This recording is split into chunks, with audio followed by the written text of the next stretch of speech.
Welcome to TSP Weekly. This is your tech startup podcast for Thursday, August the 6th, 2015. Today we are once again recording at the wonderful Velocity Garage.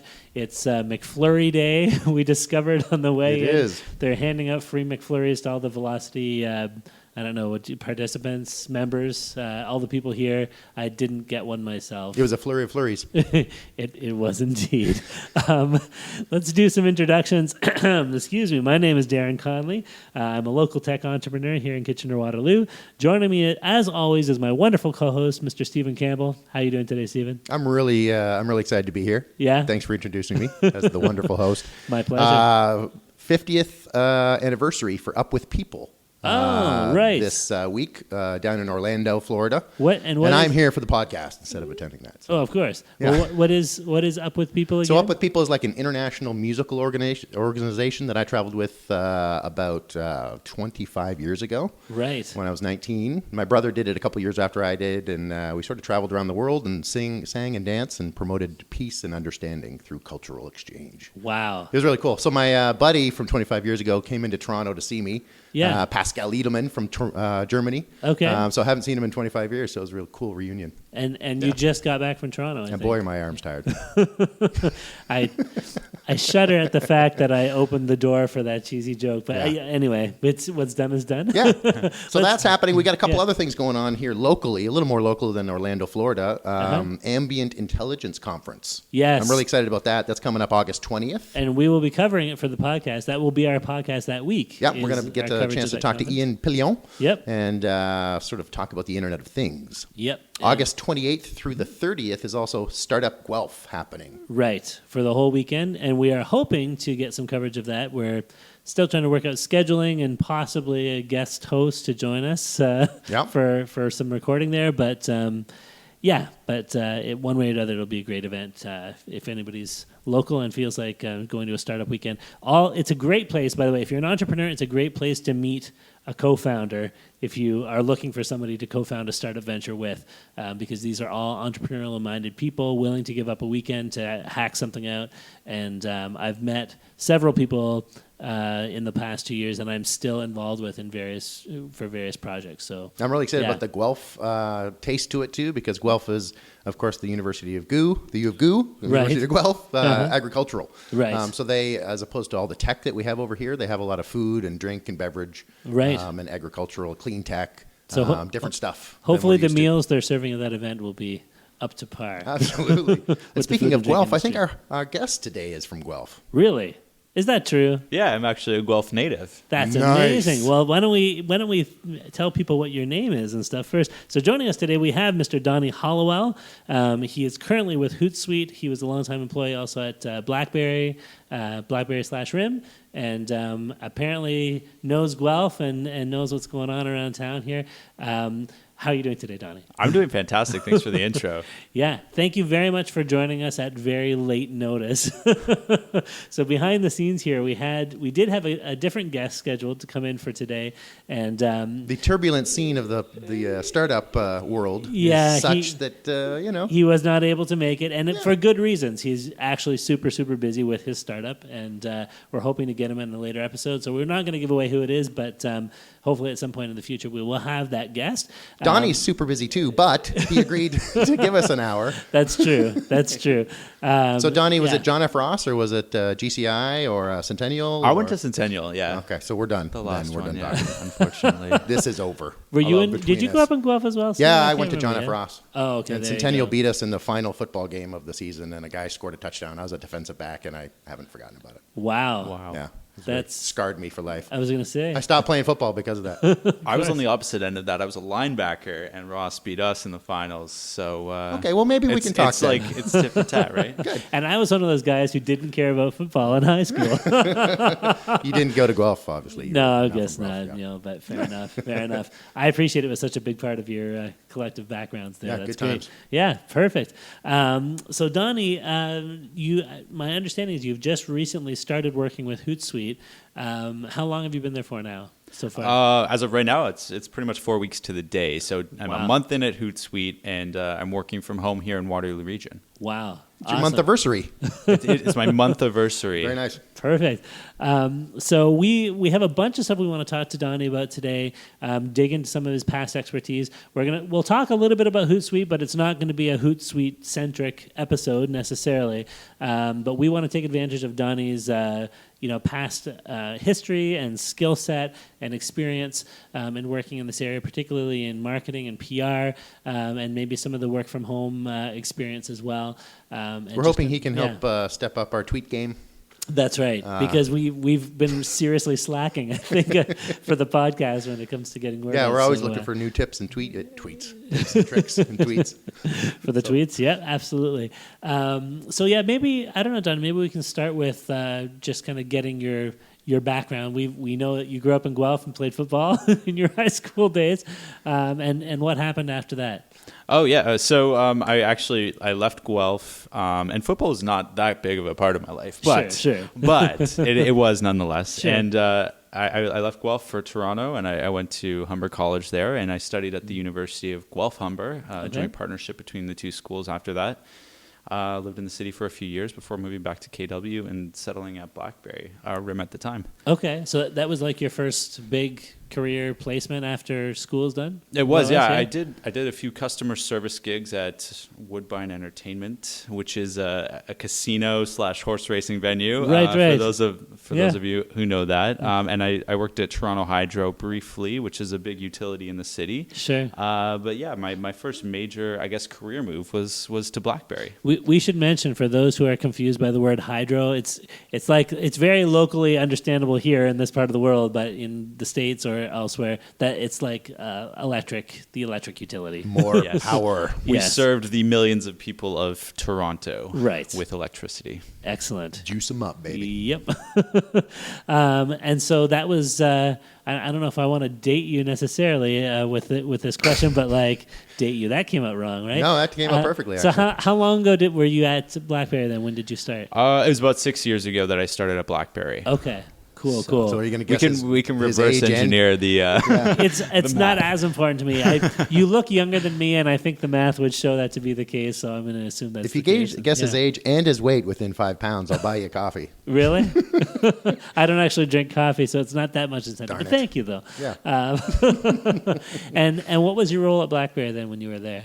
I started out on the communications team in public relations, so I did a lot of work with the media at the time, and we had at that time it was a fairly positive story for us, and then it quickly transitioned as the story goes the other way. So I've dealt with both ranges of communications, crisis management, things like that, leadership changes, and I've kind of run the gamut over the last 6 years that you can handle as a public relations person. And that's actually a very cool kind of experience, I would think, right? I mean, to be in the midst of it might be difficult, but reminds me of like the White House press office or something like that. Yeah, that's right. Like the lessons learned in going from like this point in a company to this point in a company, and the different kind of PR challenges that would come up in that transition, right?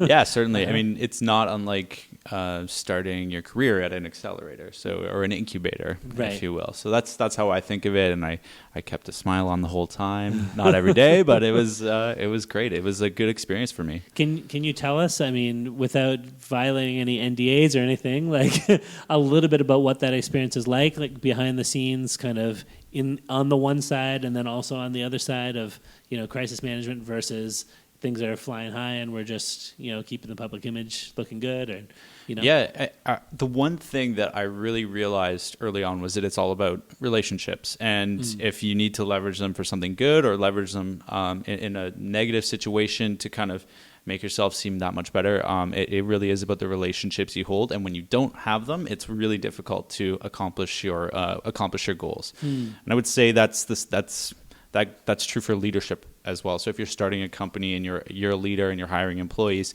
the relationships that you build with your early founders and things early on really will help you rally your team around your goal and get things done. So it's not just about communications, but it's about relationships. Sure. So relationships is better than proofreading. Right. Is what I got out of that.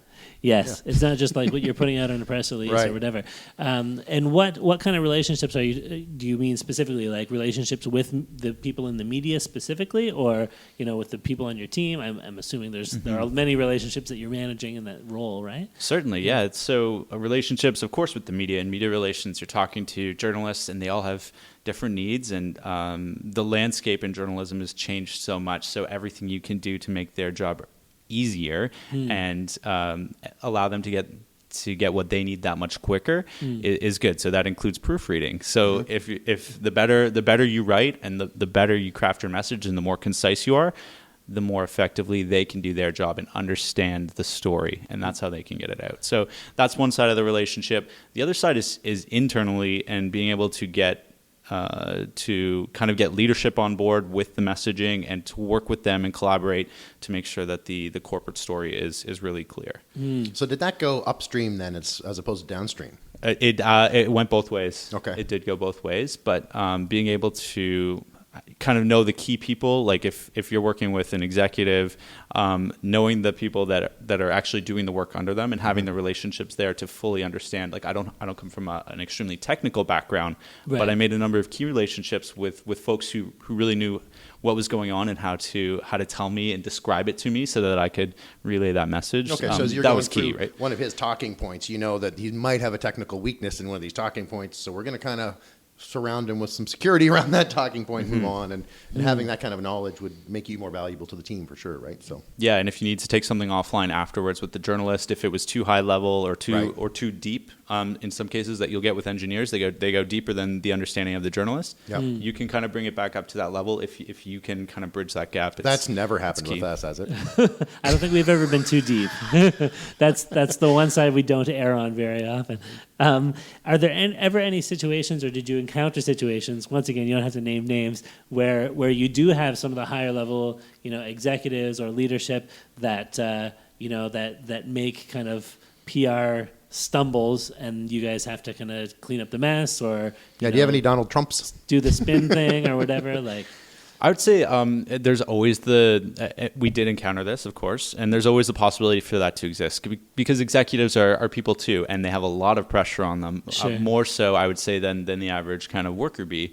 So at any time, they've got a million things going on in their head, and as a communications professional, it's your job to kind of pad them and protect them. So you kind of when I was working, and this goes back to the relationship thing, I don't want to harp on that too much, but yeah. I'd really get to know my executives so that I could tell when they were stressed and I could pull them out of situations in advance. I could see the writing. We could have a look and say, okay, don't talk about that, or maybe you should remember the points we had, and we have a whiteboard, and you get this banter and this kind of understanding with someone when you have that relationship, and it makes it easier for them and for yourself, which in the end makes it easier for the journalist as well. Sure. That's really neat. Yeah. You're like a handler. Yeah, it's a handler for sure.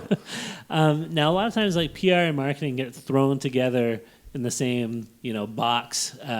But I mean, I don't know a lot about both. I'd like to think that I know a little bit about each, but maybe if you could clarify for some of our listeners, like how are they the same and how are they different? They both involve communicating to the public somehow, right? But maybe there's different goals. Like how does that work? Absolutely. I mean, I think public relations is about message and story and narrative and things like that. Not that marketing isn't. Marketing can then take the story and message and narrative, and they can increase the reach. So marketing is about increasing the reach, getting the message out there, things like that. So the PR focus is really building the story, making sure it makes sense, pressure testing it, and then marketing and digital, like all realms of marketing can go and then make that story spread wide and far. Okay. So if we were to like boil it down, it would be like the PR people are crafting the content, and the marketing people are spreading it as far as it can go. Come on, you can do way Does better that than make sense? that. Yeah, I don't know. That's the worst analogy I've ever heard. I wasn't trying to make an analogy. Give us one, Stephen. No, I was thinking of a big army, right? So you have to build all your weapons and sharpen and build your brand. And it's got to be cutting edge and sharp. And then you release the gates and the army floods the world with your weapon that you've created. And that's the PR, is bringing your death to the world. No, it's the marketing. Sorry, the marketing is creating that brand and building a brand image. We're marketing who we are. And then once you do the public relations, you open the gates to release your marketing to the masses. Okay. It can go that way too, for sure. Yeah, it goes both ways. That's how I envisioned it. Yeah. Fair enough. Sharp swords and lances. And it's the PR people that are picking up the pieces if there's a public kind of stumble, right? If the brand gets tarnished somehow through some event going wrong or some misspoken word quote in an interview, then correct me if I'm wrong, it's the PR people who are kind of coming up and saying, okay, here's now what we need to say to fix this. A lot of times that's the case. Yeah, the Right. strategy is in place to do that, and a lot of times it's very important to be prepared for any situation at any time. So crisis planning is something that you should do early and often. So if even no matter how large your company or how small, it's important to define what a crisis is to you. Go through, bullet it out. What does it mean? What stakeholders are involved? What could go wrong? Every possibility, and then have at least a plan to know how you're going to approach every situation. For sure. That sounds like a lot of documentation, but once you've done it and then you have it's like insurance, right? You don't realize you need it until you really need it. So when somebody says something really inappropriate, you just pull out the game plan for that and boom, you're able to immediately respond instead of how do we get everybody into the same room to talk about what we're going to do now? Yeah. Because that takes so long and you have to be responsive. Or if the numbers aren't there with your latest release and somebody writes a bad article about your app and, what do we do now so we don't completely get destroyed in, public sphere, right? Fair enough. Yeah, maybe it's not priority one for every business. Depends on your scale and things like that. But when you are preparing to launch something or to announce something new or go out and go forth with your message, just take that extra day or maybe a few hours of planning to go through, see what could go wrong, know what you want to go right, and then if it doesn't go that way, have an approach for that. Like what if a child eats a sun care marker, or somebody pulls out a back with a one app set, or I was just waiting for you to come up with some horrible scenario with our past guest that's going to paint them in a bad light. But no, that's fair enough. Like what if Donald Trump uses the TO for to get out of the election? Yeah, fair enough. Good question. So like just a basic sort of emergency plan in case of emergency break glass really sounds like a great PR. Yes, absolutely. And now I want to talk a little bit about PR and marketing as that relates to startups specifically, and tech startups, because that's what the podcast is all about. Before we get into that, I think we just take a quick break here to throw in our sponsor spot. Igloo Software is sponsoring TSP Weekly still, and we're very grateful for that. So take a listen to this brief little commercial and decide for yourself, especially if you're somebody with some good tech skills, if Igloo might be the kind of place that you might want to find yourself working at some time in the near future. I actually left Igloo for a while and came back because you get the sense of family, the sense of working as a team. It's a really inspiring place to work. People can be who they are when they're in the building, and we're all working together for a common goal. It gets a little crazy at times. I have a very, very large collection of rubber ducks. My first day, out of nowhere, I just got shot by so many Nerf guns. I mean, we get beer every other Friday. There's nothing wrong with that. You could be here for a few weeks, but if you have a great idea and we think it'll work, we'll run with it. Where you can go forward and pursue your own dreams. They're empowered to do their job. Our culture is all about team. It's really great, and it's something that you kind of strive for in a company. If you have a great idea, we're going to implement it. That's why people love working here. Igloo! Did you get that? So write a cover letter and brush off the dusty resume. And brush off the dusty resume, yes. And get it in there. Absolutely. Great. Well, we are back. We are still here with Mr. Donny Halliwell, and a man of many talents and a great wealth of past experiences. A famous Guelph linebacker. Too kind. And we're very happy to dig into all of that wealth of knowledge here today on the podcast. So Donny, for those of us who are involved in the tech startup world, and especially for the startups that are here in Velocity, a lot of these people, they have like maybe 2 or 3 kind of tech guys. They might have a salesperson on board with them, but maybe they haven't actually got around to bringing in a dedicated person to take care of some of that marketing and PR work that needs to happen at some point. Where do you start as a startup that's working on a limited budget? What kind of person should you look for, and what kind of stuff should they be doing coming in and working with a new startup? Absolutely. I think first and foremost, there's just so many free things available, free sets of software that help you automate things, free resources and learning tools and white papers. So if you're going to go and maybe public relations or communications or marketing isn't your background, but you still need to get started and you can't hire someone, there's a number of resources out there for you, and you just have to kind of go find them, spend some time with them, do the research, and then become a little bit of a jack of all trades yourself. And then I would say that if you're about to hire someone, you almost want a utility player on the marketing side, someone with who's a crystal clear writer and communicator, someone who can help you define your story. Of course, you know your story, but they can help you refine it, define it, and make it really concise and clear. And then someone who hopefully has a little bit of a background with those automation tools and with making something sing on a small budget. Sure. There's big budget folks, there's small budget folks, but you really want someone who just makes things happen and gets things done. Sure. Hustler. Now, A hustler, exactly. you mentioned some free resources. Do you have any off the top of your head you could throw out that people Did could you bring check any out? with you? Well, they're all available. Yeah, sure. I mean, Hootsuite, of course, we have a number of different models. We have a freemium model, so you can dabble for free and really do that as long as you need to until you're ready to grow. And if you don't ever move past that, that's fine too. And on our website, you'll find a number of different tips for using social media in general to create those meaningful relationships and messages and really help either drive your message, drive sales, reach your goals no matter what your goals are. Our blog is a great place to find those. Can you just give us a brief introduction to what Hootsuite is? Because I think a lot of people kind of heard the name thrown around, but they're not really sure, like, what do you use it for? Something to do with an owl. Yeah, and social media I know is in the mix there somewhere too.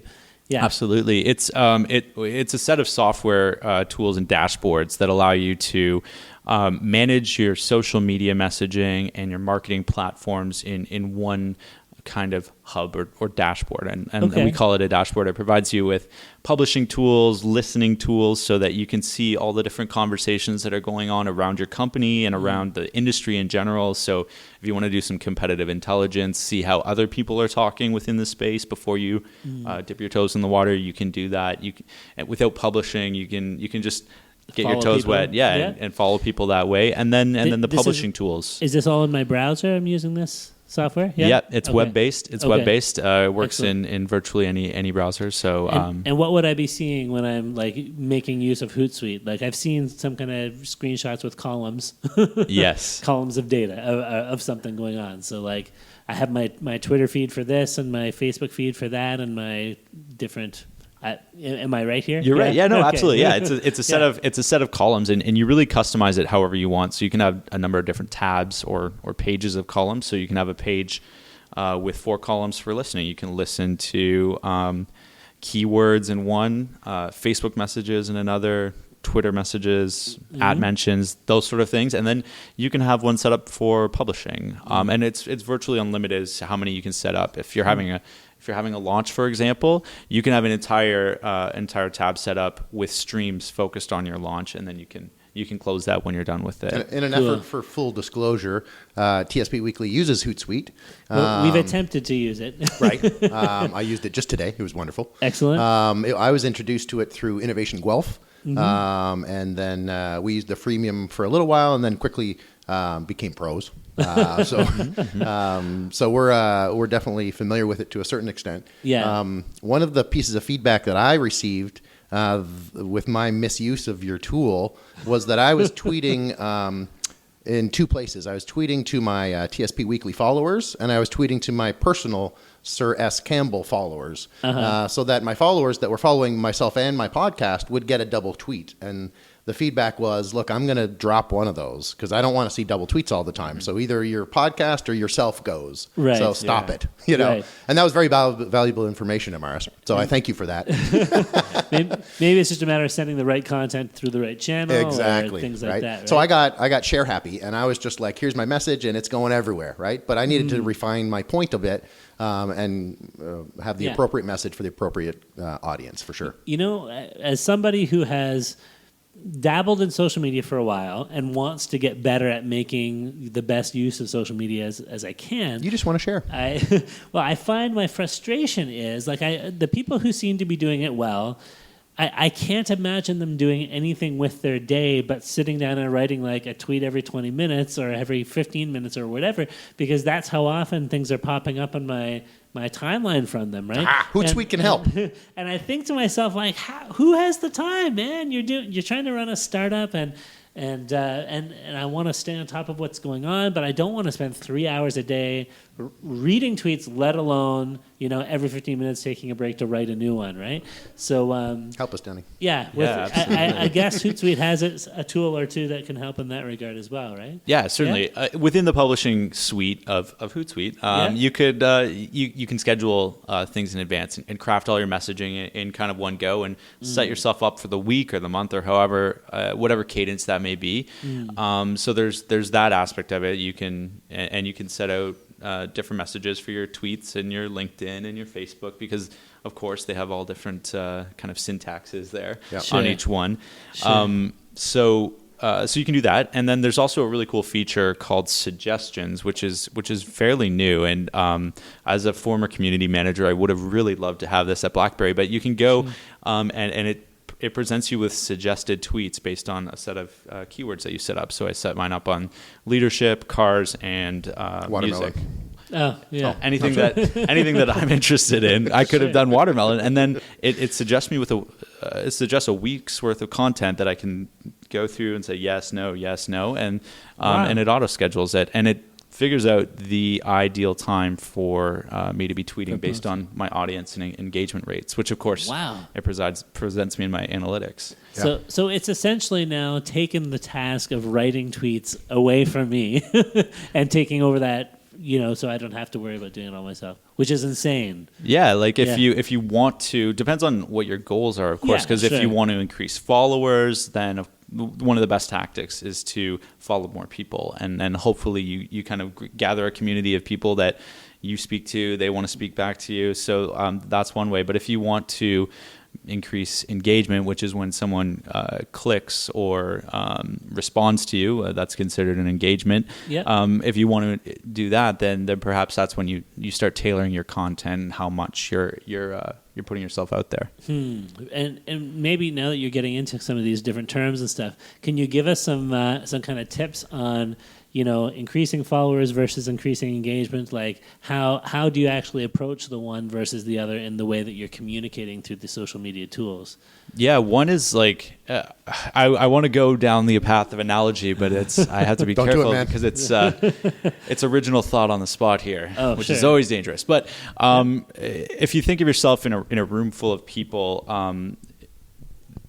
if you're trying to increase your followers, you're going to go out and you're going to try to handshake with as many people as possible. Sure. But if you want to increase engagement with just a few key people, then that's when you're like, okay, there's Ryan Holmes, CEO over there. There's like Mike Lazaridis over here. There's Alex Kinsella here. It's like you kind of target your conversations and you reach out to them on a smaller level, and that would help you increase engagement with who you want to do it, like keeping your community small and targeted. Right.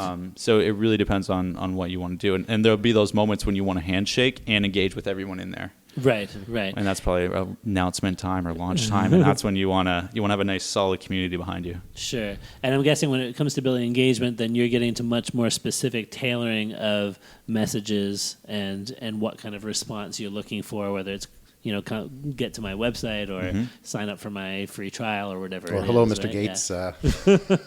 Yeah. Can you give me some money? Yes. Yeah. Fair enough. Yeah.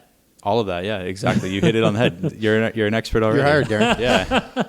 If I already know this stuff, why am I so bad at it? I guess would be my next question. Yeah, I think it can be Darren Conley PR behind I don't marketing's know too long. I won't go that far yet. But, fair enough. I was going to ask as well, when you're talking about building relationships, like it's very easy for startups, especially tech startups, to spend all their time kind of hunched over at the computer, perfecting the code and getting the product built. What are some good ways that, once again, people who are just getting started in the tech startup scene can get out there and build those relationships? I mean, Stephen and I are using this podcast to build some good relationships, certainly with people in the tech scene here. Yeah, that's a great idea. Like for every family, you need a doctor, a lawyer, a dentist. So what does a startup need as far as relationships in the community? Are you looking for what? Somebody with the newspaper for media releases, and then somebody with the fire department in case your robot burns up, and then like what are those sort of key relationships for you locally? Do you think? You should always know 911. That's a good one. Be friends Our drone won't turn off. Yes. I would say, you kind of want, just like when you're building up your team that you want to start with, then you want to think about the sort of allies that you want for your company going forward. So you're right, it is easy to kind of hunch over at your laptop, build the software, refine the product, make it perfect. But of course, that's always chasing something that may never be. It may never be perfect, but good enough to ship, right? Yeah. And when you ship it, you want, I think, the first thing I'd go out and search for is a mentor. So communities like this help you with mentorship. People that have been sort of maybe in your shoes before, they've gone down these paths, they've learned lessons that, of course, you're going to need to learn on your own. But they can help you weather storms and things like that. And I think that's the first thing I'd seek out. And then I would seek out a group of kind of friends that you can meet up with weekly, like friendships with other kind of startups, and maybe that opens the door for business development opportunities, partnership like a monthly poker game, for example. Monthly, quarterly poker tournament or something like that. If you've got the funds to engage, there's a number of people that go out to these sort of things. Yeah, sure. Events are key. Make time to go out once a week to any of the events that are going on. Drive to Guelph. Go to the startup events there. They're fantastic, and a number of cool startups come out of Guelph, like 20 skaters. Sure. Yeah. We don't know that one, but maybe we'll have to get them on the podcast. Yeah, I saw Lucky Iron Fish somewhere in Toronto this weekend. It was really unsuspected. It came up in a hotel magazine or something. Those guys are putting a little iron ingot that is in the shape of a fish, and it's a lucky symbol for. I'm not sure exactly where their market is, but it's they're using it. They're putting it in the pot to boil food, and it helps with anemia and low iron deficiencies where they're not eating a lot of meat or protein enriched foods. So it's really helpful for people, and it's a lucky charm, and they're doing really well. So they started in Guelph as well, and they're getting a lot of traction. Wow, very cool. Yeah, we'll have to hunt them down and chat them up. Is it worthwhile to try to build relationships with traditional media, like with newspaper journalists or with radio show hosts and things locally, or is that kind of something that's out of the league of startups to be pursuing that kind of thing? I think if you're the kind of person that is great at talking and great at engaging with people, then absolutely go out and forge those relationships on your own. If you're more shy, then perhaps you need someone to open the door for you, and that's where that group of friends and mentors can actually do that, because hey, maybe they know someone who writes at Beta Kid or Tech Vibes or things like that. That when they're in town, they can say, hey, you should speak with the CEO. He's doing something really cool, and that's of course you're the CEO, right? And and like they'll help make that connection and just have coffee and things like that. So it starts with a conversation. Maybe it doesn't yield a piece or publication at this point, but it opens the door later so that you get lumped in with other companies in town if they're doing a whole piece on Waterloo, right? Right. And I've heard that like media kind of goes in cycles, right? There's like everybody starts writing about this particular topic or this particular focus at this particular time, and shark bites, a lot of shark bites in the summer. That's right. And you want to kind of align yourself, kind of be there. If the cycle hits that you're part of, then you want to be, on the tip of the brain of the journalist, right? Yeah, of course. How do you kind of line yourself up with that stuff? Is it just a matter of like being in the know about what's going on behind the scenes? Or yeah, I'm going to sound like we're getting into inside baseball here for journalism and PR, but no, we have someone who can speak knowledgeably, so that's why I want to know. Yeah, I'm going to sound really cliche, and I think the key to this whole thing is reading a lot. So if you're focused on a niche, like understand what's being said about that at any given time. Like carve out half an hour to read your favorite blogs, read a book, read magazines, newspapers, be on, like, have your thumb on the pulse of what's going on. Right. You definitely should in your category, but in your own area. But then branch out and know what's going on, at least in your community, then in your country, and of course the world as well. So there's a number of cool ways to do that, like RSS, and you can sign up for newsletters. I really like Inc. Inc.com. They provide me with a lot of stuff in my email that I sometimes discard, sometimes I read it, but cool. I find myself poking in and out of that stuff. I just went back to college, and that worked really well. You'll read a lot more. All the kids are doing it. Yeah, reading.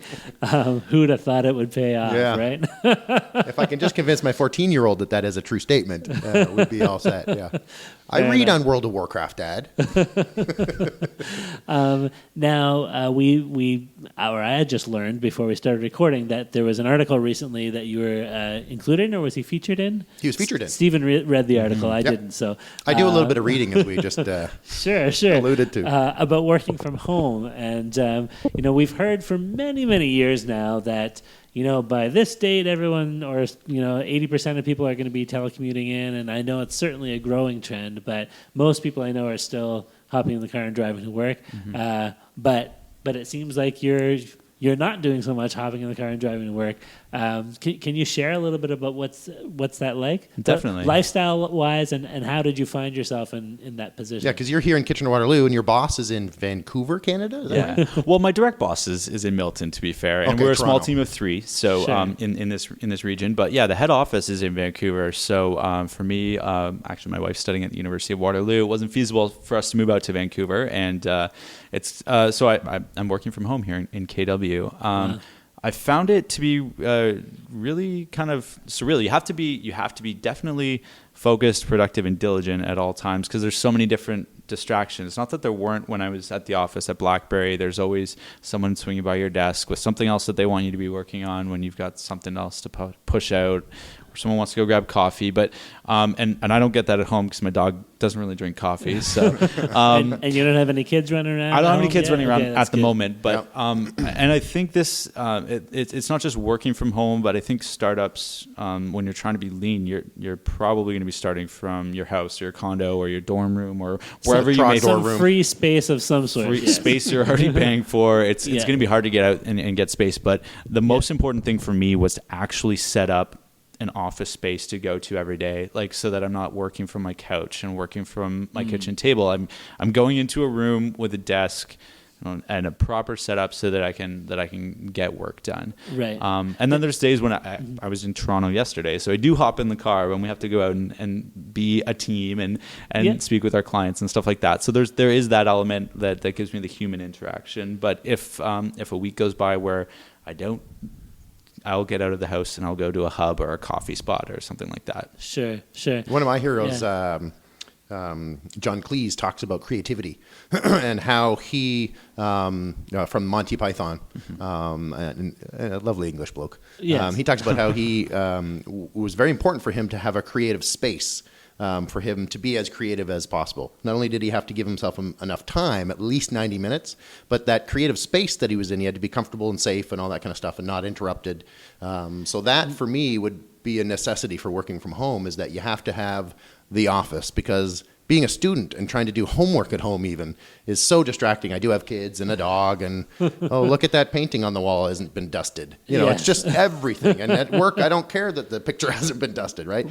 So you really have to craft that setting, I think, to be successful at home. It's a psychological phenomenon, I think, right, where you you find yourself in different kind of headspaces depending on how you've assigned the physical space around. You going feng shui on us right now? Well, I'm not rearranging the furniture or anything, but yeah, I mean, computer to the north. I know it's hard for me to be productive on my computer, the same computer that I play video games on or do my like casual web surfing on. Often for me, has to be the computer that I am trying to be productive on, and it's a struggle to not fall into doing that, the time wasting activities, right? Mm-hmm. Do you have any keys for keeping your eye on the ball at home? or not going stir crazy if you've been in the house too long? Yeah, I mean, and I said this in the article that I was in with Alex. I make use of the technologies that are available to me. So I use Google Hangouts. We do video chats. So obviously I have to be there. I have to be presentable. I have to be out of bed and things like that. Yeah. So that's great. And I always put on a nice collared shirt and like feel like I'm going to work. So it's like even if you're not going into an office, feel like you're going to work. And I think it goes back to the space that you were talking about with John Cleese, the creativity space. Mm-hmm. It's not just like creativity happens in every different work environment, right? Whether you're writing a piece or whether you're putting a piece of code together or solving a problem, there is that creative element. So having your space where you can do that and kind of mimicking work is one thing. And there's a few things when I kind of left the office environment and said I'm going to work from home that I thought I would do a lot more of, that I haven't even, in 4 weeks, I haven't even watched a single episode of The Price is Right. So, and I think that's because Ellen, much better. Ellen's good. No, I haven't watched TV during the day. I've been really committed to keeping my TV off, and there's a floor of difference between where my TV is and where my office is, and I do not cross that threshold just because I don't want to distract myself. So that's one thing, and I thought I would maybe play more video games and things like that, and it goes to like just being really I'm losing the word, but diligent, focused. That's disciplined. That's the word. It escaped me. So you some people will be able to do it and some won't. Right.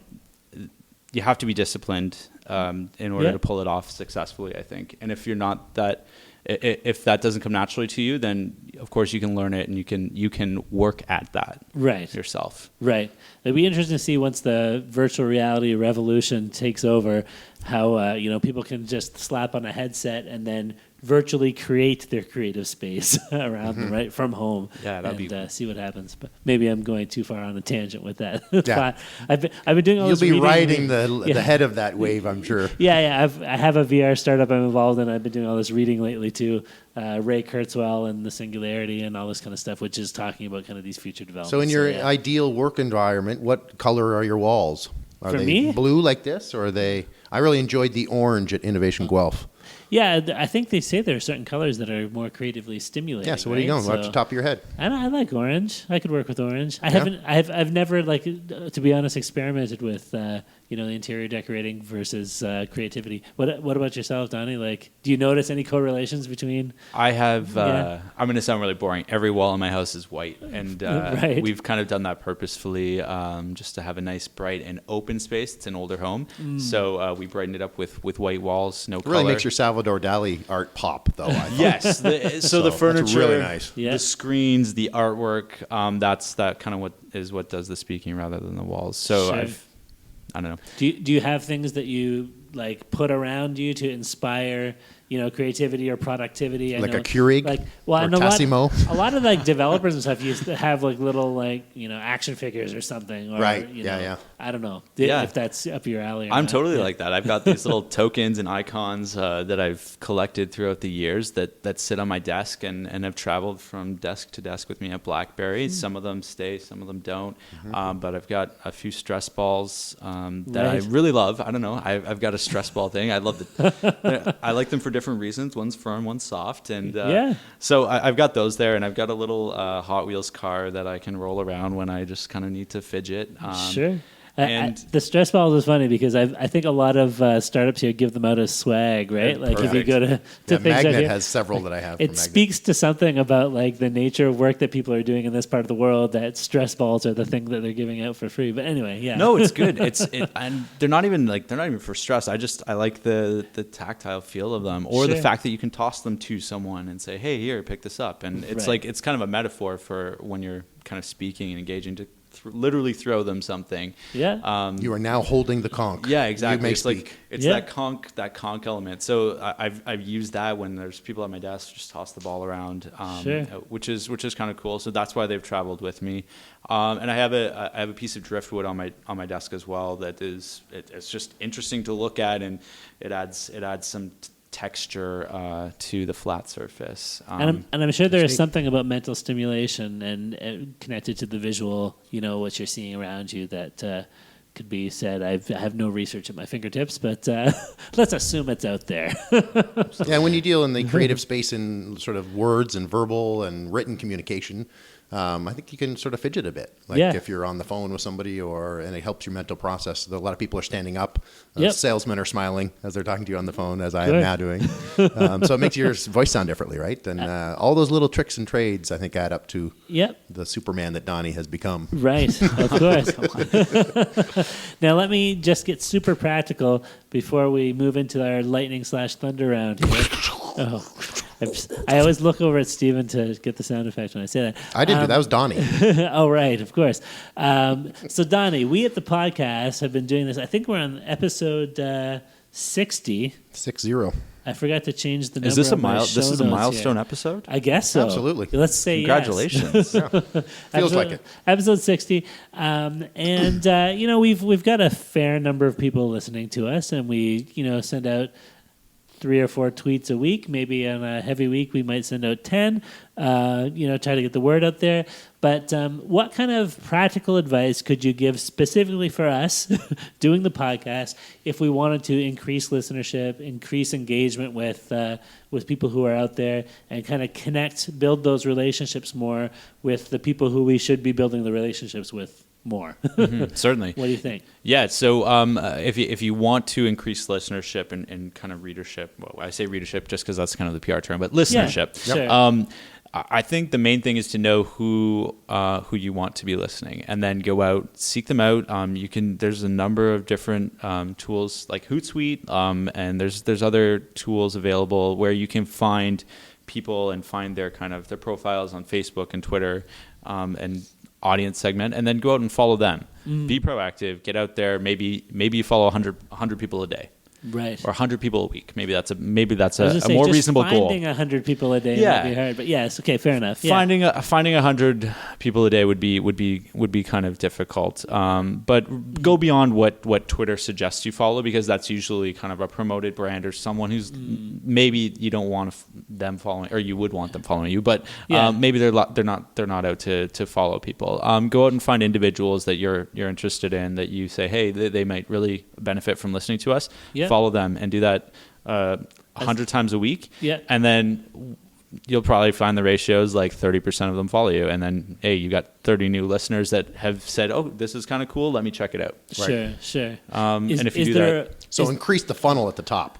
Or right off the bat. If you want, exactly. Increase the funnel, and you'll convert probably around 30%, maybe less, maybe more. So how do we? You said figure out who you want to be your market. Like, I don't know, smart, funny people, or like, I don't know, who do we want? Well, I guess people interested in startups and technology. But we just do what we're interested in, and hope that people are also interested put up with in it.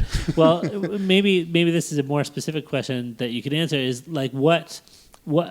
How do we word those communications? If you were, involved in our podcast as employed by us to get the word out, Donny gave us a gem. Is it just a matter of saying like, "Hey, here's a new episode of our podcast, check it out," or like, are there ways and techniques that you can like hook people in, better?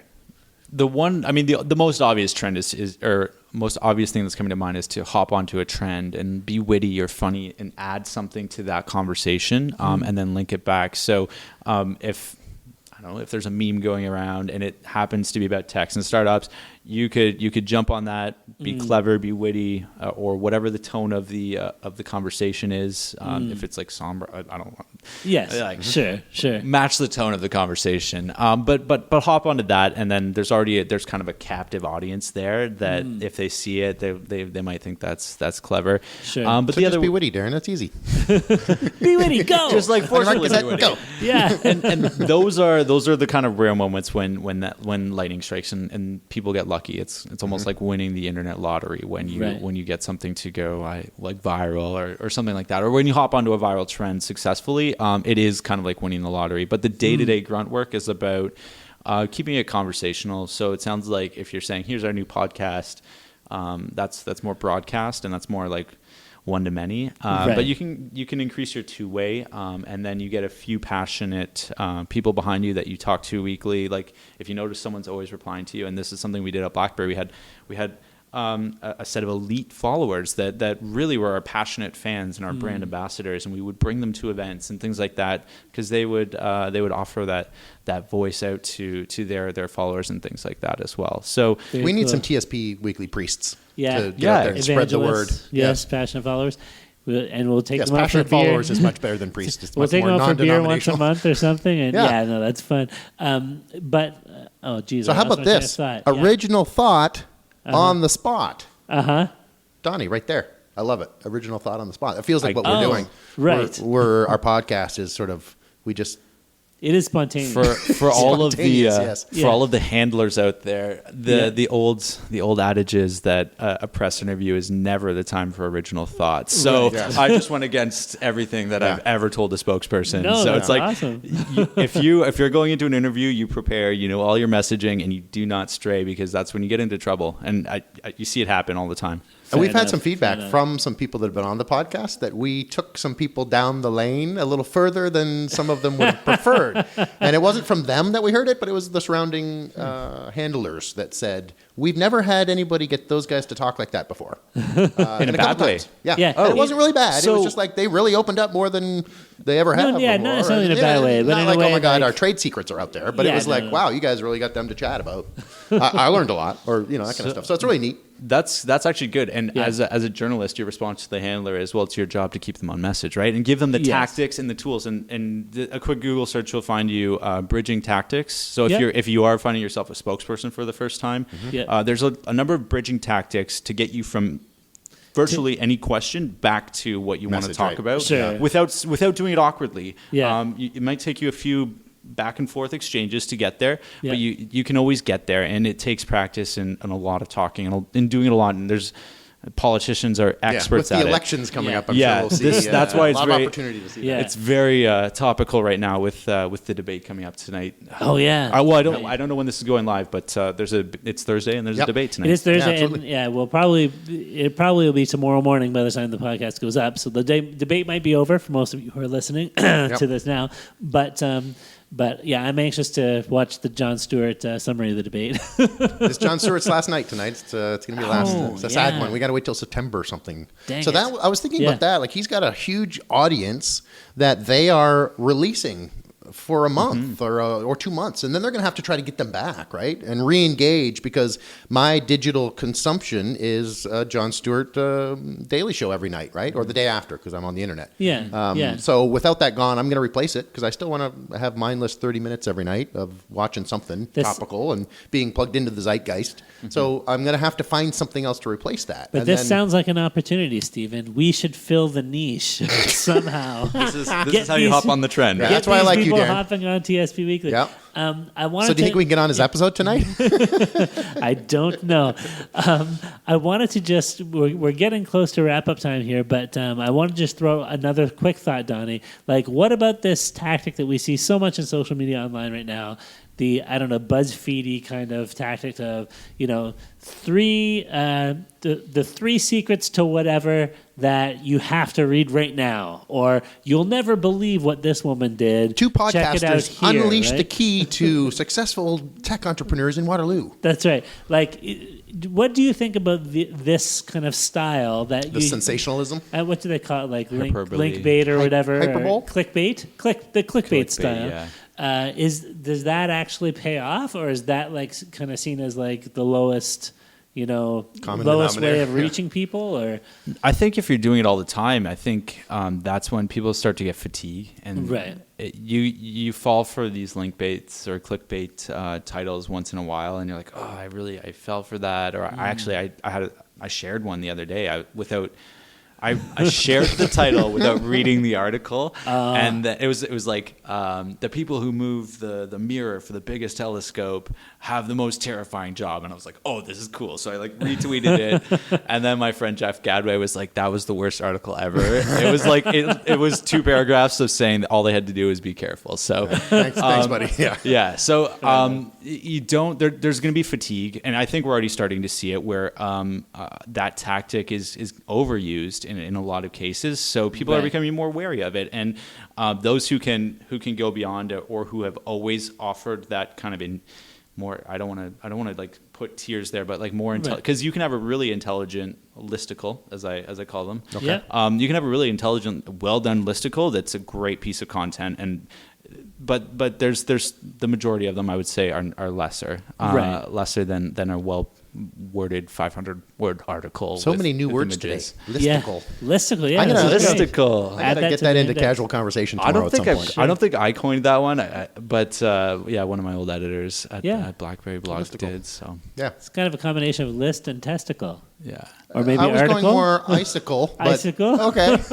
With our sponsors, Igloo. Yes, that's Thank you, Donnie. perfect. You See, can tell that's this the man PR works rep. in communications. That's Yeah, excellent. absolutely. Perfectly on brand, on message. Yeah, absolutely. Let's throw out some lightning round questions quick before we wrap things up here. We're almost at 54 minutes, and it's funny. Steve and I have mentioned this before. At the beginning of a podcast, we often think, do we have more than 15 minutes worth of material to talk about? Next thing you know, we're at 54 minutes. Yeah, it's our anxiety of just before the podcast starts. It's like, are we going to be able to do this? And then we ended up. We always end up doing it. Talking longer than we think. Maybe we'll just do like 5 or 6 questions altogether this time. Sure, I'll start off with Donnie today. Donnie, you're a Frenchie owner.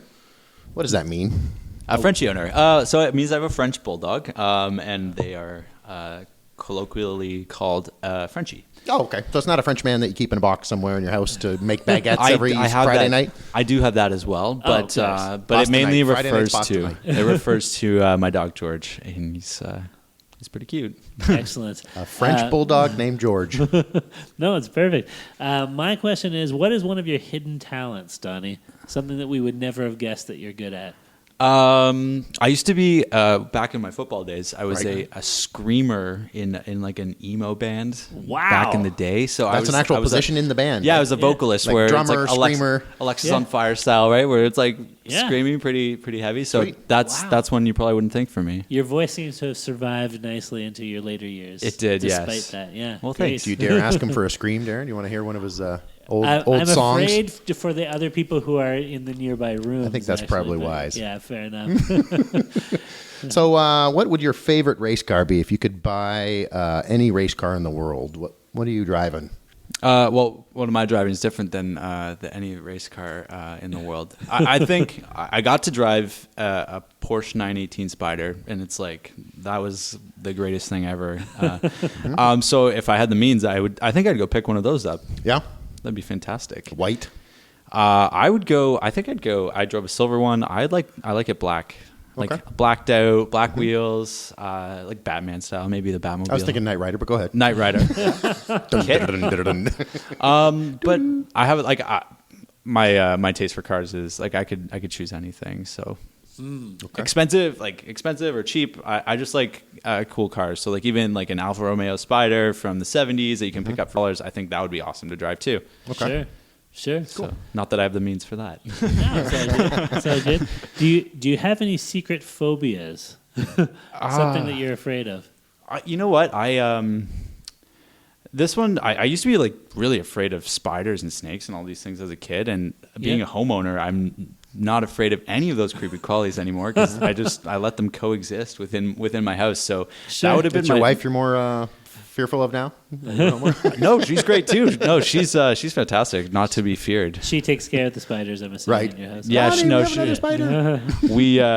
I have a set of spiders in the basement, or it might be the same spider that I call Wolfie. It's like a big old spider, and I'm Excellent. just like, all right, you just do your thing down here. How's George think about him? He doesn't really venture downstairs, so Fair he's not enough. allowed in the basement. It's nice to know that various levels of nature are cohabiting with you in peaceful arrangements. That's a nice way to do it, yeah. So no phobias. great. I would, and it's not that I don't fear things. I mean, Yeah. fear failure, but you can always learn from failure. All these things. So I'm a lot more chill and less afraid than I was in my younger days. Maybe you got all of that out in the emo screaming, kind of therapy. Yeah. That's what it is. It's a release. Yeah. Plus, being through the rise and fall of the BlackBerry from the PR side would What jade else a guy you, a little what bit. could you be afraid of? Yeah, after listen, having to bro. deal with, I've done it already. So I'm afraid of becoming cynical, I guess. oh well, welcome. Excellent. Here's one. How's a way that Hootsuite could give back to KW in terms of not monetarily, but maybe mentorship, or we're such a community here that helps everybody else out. So do you guys ever have anything philanthropic, or what are some thoughts along those lines to give back to this area? And I don't know if you can speak for the company or maybe just for yourself. Go ahead and do both. That you're working there. Well, no, actually, it's very top of mind for me right now, because since I've joined, I've been always like, how can I bring, not necessarily Hootsuite, but how can I take what I'm doing at Hootsuite, which is on the training side, and how can I coach other people? So I'm working with Communitech to bring us and the team that I'm a part of into the space to do some coaching, some events, things like that in the community, and get involved with existing events like Geek Week, as I'm told is coming up in September when all the students are back. How can we coach people and do that? So I'm partnering with Communitech, hopefully on ways to do that. And I'll be around, even if I'm just hanging out in the hub. For those of you who are local, there's a Communitech hub where I can go sit, and if I'm there, just tap me on the shoulder, and I can give you advice, things like that. So that's one way. In the broadest sense, Hootsuite is the largest SaaS company that is a B Corp, and what a B Corp is a corporation. Corp? That is, it's committed to change and to being kind of a force giving back for good. A force for good, exactly. So it's built into our mission to kind of do good and connect people through meaningful messages and things like that. So the B Corp side of things is how we broadly give back. But to the region specifically, it'll mostly be team-based and how we can just get involved and help others grow in this community. That's great. And the other side, we have an ecosystem attachment. So there's a number of people that build plugins for our dashboard. So this is more to the engineers. If you ever want to, if you're ever thinking of a new opportunity where your software could fit into the social media space, perhaps that's a way to do it, and we can hook you up with the mentors to get us built in and plugged into our ecosystem. Oh, cool. Awesome. Perfect. Really and that's the perfect transition into my final question, which is toilet paper, fold or scrunch? Oh, I haven't thought about this. I What? That's really surprising. This is cool. I neatly wrap it. Like, I think I fold it. What? Yeah. We need a new category? Wrap? Fold, scrunch, or wrap? and fold Wait, are this is pretty a question close. that I should have been prepared for. Yeah, Yeah, well, I think wrap and Darren's fold gathering are pretty metrics close. on a fart analytical app that helps you with your diet. I really, in the broader picture, I don't think people talk enough about these issues that we literally deal with every single day. So It's a we're bringing it in broad the target market you're going for. That's pretty broad. Literally everyone who uses the toilet. Actually, Yeah? I had this goes down the hyperbole, but we had I always had this joke that I said, like, 10 ways you're using the urinal wrong. Right. Like, that was like the joke I had around the office. Yeah. Yeah, so People never we are talk about it. hashtag fold or scrunch. Right. And we might have to go fold, scrunch, or whirl. Or wrap. Wrap. It's Swirl. a tidy affair. So. Yeah, you got to keep it I don't know. orderly, I think, when you're dealing with that. Listen, we're at an hour here, so I think it's a good time to wrap up. Donnie, if we want to track what's going on with you, are you on Twitter? Are you on... By any chance? Where can we grab you? Where can we see what's going on with you? Absolutely. You can follow me, Donny Halliwell, at Donny Halliwell on Twitter. So you can find me there. I'm at Dpinion on Instagram, and those are the main two channels. And of course, you can follow Hootsuite at Hootsuite, or a better place if you're community building is at Hootsuite or at Hoot Community. Hoot Community. If I can stumble over Hoot that. Community. All right. Yeah, and so we then got it. there's a number of people that, like, fans, followers that are connecting there and doing great things using our software and using social media in general. Awesome. Sounds great. Joining us on another episode of TSP Weekly. We welcome your comments, questions, criticisms, and feedback. Our email address is feedback@tspweekly.com, or you can send us a message on Twitter. Our Twitter handle is @TSPWeekly. So from myself, Darren Conley, my co-host Stephen Campbell, and our wonderful guest, Mr. Donny Halliwell from Hootsuite, Thank you so much for joining us here today, and we'll see you all next week. Bye-bye.